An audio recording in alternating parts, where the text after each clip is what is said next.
हाय मित्रों, the study ice YouTube channel पे आप सभी का स्वागत है। अभी हम स्टैटिक यूज़ करने जा रहे हैं, जिसमें इकोनॉमी से संबंधित कुछ महत्वपूर्ण क्वेश्चन आंसर है जो आपके आगामी एग्जाम जून में होने वाला है। उस दृष्टि से बहुत ही महत्वपूर्ण है, आप जरूर देखिए, साथ में अपने मित्रों के साथ शेयर भी कीजिए। इसमें हमारा पहला क्वेश्चन ये कह रहा है, ई कुबेर के संबंध में निम्नलिखित कथनों पर विचार कीजिए।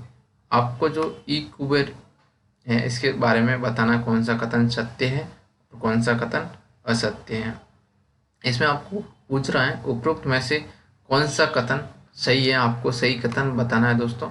इसमें पहला कथन ये कह रहा है, ई कुबेर भारतीय रिजर्व बैंक का कोर बैंकिंग समाधान है। आपको बताना है ये आरबीआई के द्वारा जारी किया गया और कोर बैंकिंग समाधान सिस्टम है या नहीं है। दूसरा कह रहा है, ये वाणिज्य बैंकों को भारतीय रिजर्व बैंक के साथ उनके चालू खाते में उच्च स्तर की पहुंच प्रदान करता है। आपको बताना है ये कथन सत्य है या असत्य है। सरकारी प्रतिभूतियों की नीलामी ई कुबेर प्रणाली के माध्यम से की जा सकती है। आपको बताना है कि सरकारी प्रतिभूतियां हैं उसकी जो नीलामी होती है ना, वो इस माध्यम से, इस सिस्टम से की जा सकती है या नहीं की जा सकती है। तो दोस्तों आपको बता देता हूँ, ये हमारा पहला कथन सत्य है क्योंकि एक और बैंकिंग समाधान सिस्टम है।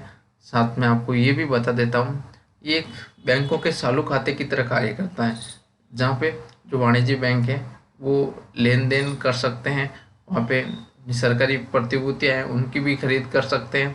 इस दृष्टि से देखें तो हमारे इनके तीनों कथन सत्य हो गए, दूसरा भी सत्य हो गया और तीसरा भी सत्य हो गया। तो इसका सही आंसर ये आपको पूछा है, सही आंसर डी ऑप्शन हो गया, 1, 2 और 3। अब इसके बारे में जान लीजिए, ये कोर बैंकिंग समाधान की बात कर रहा है भारतीय रिजर्व के, और एक एकल चालू खाते का रूप है। आपको ये भी ध्यान रखना है, प्रत्येक बैंक के लिए ये आपको ध्यान रखना चाहिए। ये सभी बैंकों के साथ में वाणिज्य बैंक तो है ही है, अन्य बैंक हैं उनके लिए भी ये सुविधा उपलब्ध है। जिसमें पोर्टल आधारित, ये पोर्टल आधारित है, आपको ध्यान रखना। सेवाओं का सुरक्षित तरीके से उपयोग करते हुए कहीं से भी इस खाते तक विकेंद्रीकृत पहुंच होती है, आपको ये भी ध्यान रखना है। और साथ में कह रहा है, जो गवर्नमेंट प्रतिभूति है उसकी भी इसके माध्यम से नीलामी की जा सकती है, आपको ये भी ध्यान रखना है। आगे ये कह रहा है, सॉवरेन गोल्ड बॉन्ड भारतीय रिजर्व की ई कुबेर प्रणाली के माध्यम से अनुसूचित वाणिज्य बैंकों की शाखाओं और नामित डाकघरों में सदस्यता के लिए उपलब्ध है, ये भी आपको ध्यान रखना। इस दृष्टि से देखें तो हमारे इसके तीनों कथन सत्य हो गए। अब हम नेक्स्ट क्वेश्चन की तरफ बढ़ते हैं। दूसरा क्वेश्चन हमारा दूसरा क्वेश्चन कह रहा है, ओपन मार्केट ऑपरेशन के संबंध में निम्नलिखित कथनों पर विचार कीजिए। उपरोक्त में से कौन सा कथन सही है, आपको ओपन मार्केट ऑपरेशन के संबंध में सही कथन बताना है। पहला ये कह रहा है, ओपन मार्केट ऑपरेशन से तात्पर्य खुले बाजार में सरकार द्वारा जारी बॉन्डों की खरीद और बिक्री है। आपको बताना ये कथन सत्य है या असत्य। क्या सरकार द्वारा जारी जो बॉन्ड है उसकी खरीद या बिक्री ओपन मार्केट ऑपरेशन के तहत होती है या नहीं होती है। दूसरा कथन ये कह रहा है, आरबीआई द्वारा बॉन्ड की बिक्री से अर्थव्यवस्था में कुल भंडार में वृद्धि होती है और इस प्रकार मुद्रा आपूर्ति में वृद्धि होती है। आपको बताना ये कथन सत्य है या असत्य। क्या इससे मुद्रा आपूर्ति में वृद्धि होती है या नहीं होती है।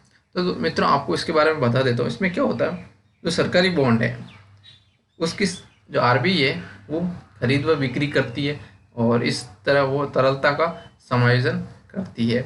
इस दृष्टि से देखें तो हमारा पहला कथन तो सत्य हो गया। लेकिन जो दूसरा कथन कह रहा है बॉन्ड की बिक्री करती है, तो बॉन्ड की बिक्री करेगी मार्केट में, तो उसके बदले आरबीआई के पास धन आएगा। तो आप सोचो कि अगर आरबीआई के पास धन आ रहा है तो मुद्रा की आपूर्ति में वृद्धि कहाँ हो गई, कमी हुई मार्केट में बॉन्ड बेच दिया, तो बॉन्ड के बदले कोई भी बैंक आरबीआई को धन देगा, मुद्रा देगा, तो वो मार्केट से मुद्रा अवशोषित हो जाएगी और आरबीआई के पास आ जाएगी। इस तरह मुद्रा में कमी होगी। तो इस दृष्टि से हमारा ये कथन असत्य हो गया। दूसरा, पहला कथन सत्य हो गया, तो इसका सही आंसर केवल और केवल 1 होगा मित्रों। और इसके बारे में आप जान लीजिए, ये आपको मैंने पहले ही बता दिया, ये केंद्रीय बैंक के द्वारा की जाती है और सरकार के आदेश पर की जाती है, ये आपको ध्यान रखना है। जो सरकार आरबीआई को कहती है कि आप ये काम करो, तब आरबीआई करती है। और ये कह रहा भंडार की मात्रा में की कमी आती है, आपको ये भी ध्यान रखना।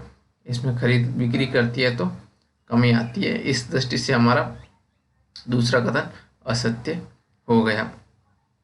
अब 3 नंबर क्वेश्चन ये कह रहा है, आरबीआई द्वारा वित्तीय स्थिरता रिपोर्ट में निम्नलिखित में से किन पहलुओं को शामिल किया जाता है? सही उत्तर कोड को चुनिए। आपको सही कथन को बताना है। जो अपनी फाइनेंशियल स्टेबिलिटी रिपोर्ट है आरबीआई के द्वारा जारी की जाती है, उस संबंध में बताना उसमें क्या क्या मानदंड है। इसमें पहला कह रहा है, क्या भारतीय बैंकों, सार्वजनिक और निजी दोनों के पास अपने परिचालन के लिए पर्याप्त पूंजी उपलब्ध है? आपको बताना है इसमें ये मानदंड है या नहीं है, इसमें ये देखा जाता है या नहीं जाता है। क्या खराब ऋणों या एनपीए का स्तर प्रबंधनीय सीमा के भीतर है या नहीं है, ये भी देखा जाता है कि जो अपना एनपीए होता है बैंक का, वो एक प्रबंधन के तहत है या नहीं है, या वो सीमा से बाहर है या सीमा के अंदर है, इसमें ये देखा जाता है। मित्रों, ये कथन सत्य है, आपको बता देता हूँ। और साथ में ये भी बता देता हूँ, पहला भी कथन हमारा सत्य है। इसमें पूंजी की उपलब्धता को भी ध्यान में रखा जाता है। इस दृष्टि से पहला कथन सत्य हो गया, दूसरा कथन भी सत्य हो गया। और जो तीसरा कथन यही कह रहा है, क्या अर्थव्यवस्था के विभिन्न क्षेत्र आर्थिक गतिविधियों के ऋण प्राप्त करने में सक्षम है? तो मित्रों, इसमें यह भी देखा जाता है कि जो इकोनॉमी के विभिन्न क्षेत्र हैं, क्या वो ऋण प्राप्त करने में सक्षम है या नहीं, उसकी स्थिति भी देखा जाता है। सिर्फ बैंक परिप्रेक्ष्य में इसको नहीं देखा जाता। जो आर्थिक पक्ष है, उसकी मांग आधारित है, ऋण की मांग है, उसको भी देखा जाता है कि बाजार में मांग किस तरह की है, क्या वो ऋण उपलब्ध करने में सक्षम है या नहीं है। जो भी आर्थिक एक्टिविटी करते, इंडस्ट्री हो गया, एग्रीकल्चर हो गया, स्मॉल इंडस्ट्री हो गया, क्या वो ऋण प्राप्त करने में सक्षम है कि नहीं, ये भी इसमें देखा जाता है। इस दृष्टि से हमारा तीसरा कथन भी सत्य हो गया। तो तीनों कथन सत्य हो गए। तो सही कोटि आपको पूछा तो इसका आंसर ऑप्शन डी हो गया।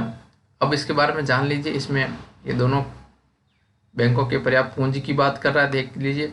और साथ में ये खराब ऋण जो एनपीए होता है, उसके बारे में भी देखते हैं कि वो सही सीमा के भीतर है या नहीं है। और साथ में ये आर्थिक गतिविधियाँ होती हैं, जैसे नया बिजनेस शुरू करने, नया घर बनाने या कोई कार खरीदने में, ऋण लेने में लोग कितना सक्षम है, कोई भी आर्थिक एक्टिविटी में बाजार कितना सक्षम है, ये भी देखा जाता है। इस दृष्टि से हमारा ऑप्शन इसका डी हो गया, तीनों सत्य हो गए। और मित्रों, इसी के साथ मैं आपको एक और बता देता हूँ, जो इसका पीडीएफ है वो मैं the study IAS with son of Dewasi Telegram channel पर सेंड कर दूंगा, वहाँ से आप डाउनलोड कर लीजिए और रिवाइज कीजिए। अब हमारा नेक्स्ट क्वेश्चन है 4 नंबर। ये कह रहा है, निम्नलिखित कथनों पर विचार कीजिए, उपरोक्त में से कौन सा कथन सही है।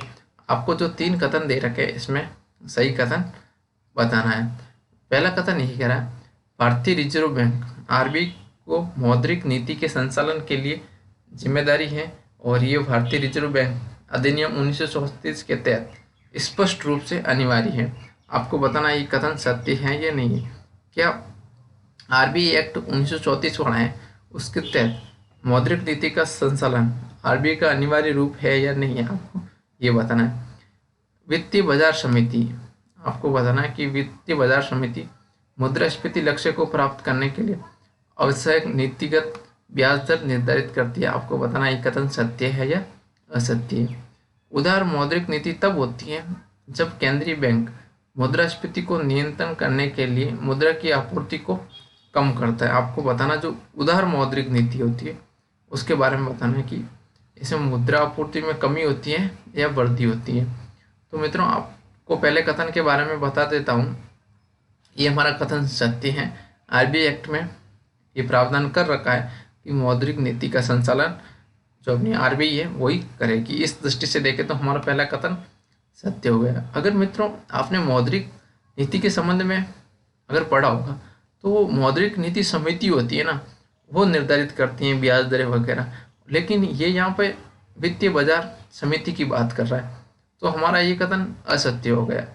आप सभी को ये तो पता होना चाहिए, मौद्रिक नीति समिति होती है वो मुद्रास्फीति लक्ष्य को निर्धारित करने के लिए ब्याज दरों को निर्धारित करती है। इस दृष्टि से देखें तो हम एलिमिनेशन मेथड से देखें तो हमारा ऑप्शन सी और ऑप्शन डी तो कैंसिल हो गया।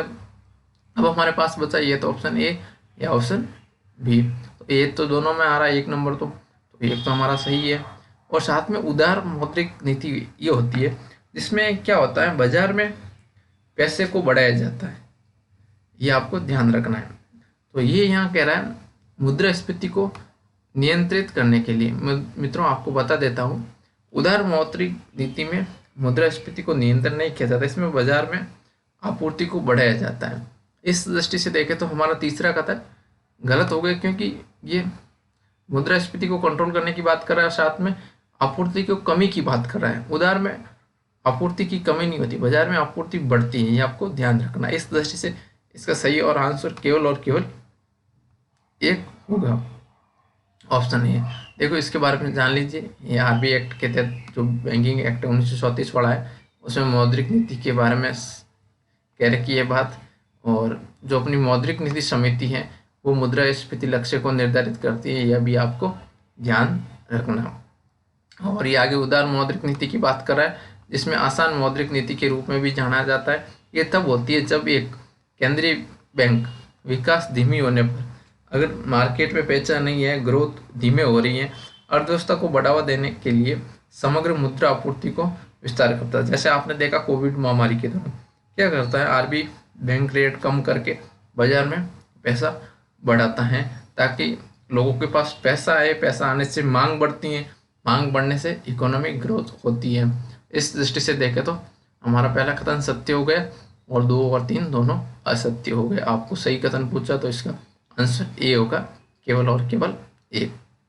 अब हमारा 5 नंबर क्वेश्चन है, भारतीय रिजर्व बैंक सरकारी प्रतिभूतियों को संपार्श्विक रूप से रखकर रेपो रेट संचालन के माध्यम से उधार देता है। आपको ये बताना है कि रेपो रेट संचालन के माध्यम से उधार देता है, ये किसको देता है, आपको ये ध्यान रखना, सही उत्तर चुनना है।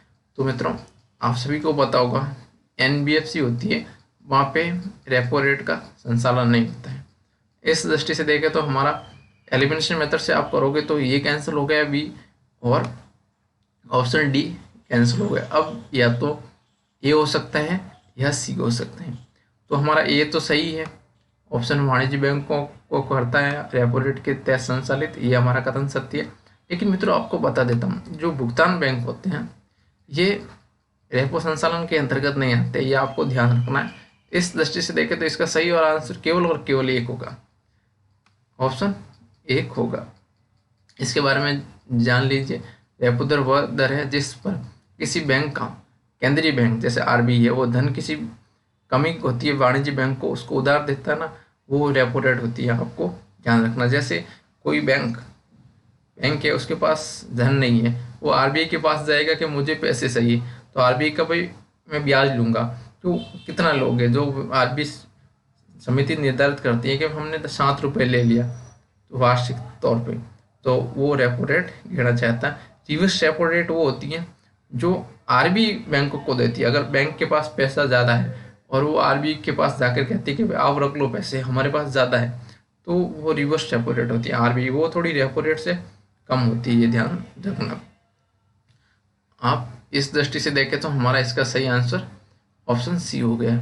इसी के साथ मित्रों हमारा ये श्रृंखला समाप्त हो जाती है, और साथ में आप वीडियो लाइक करें, शेयर करें और चैनल को सब्सक्राइब करें। धन्यवाद।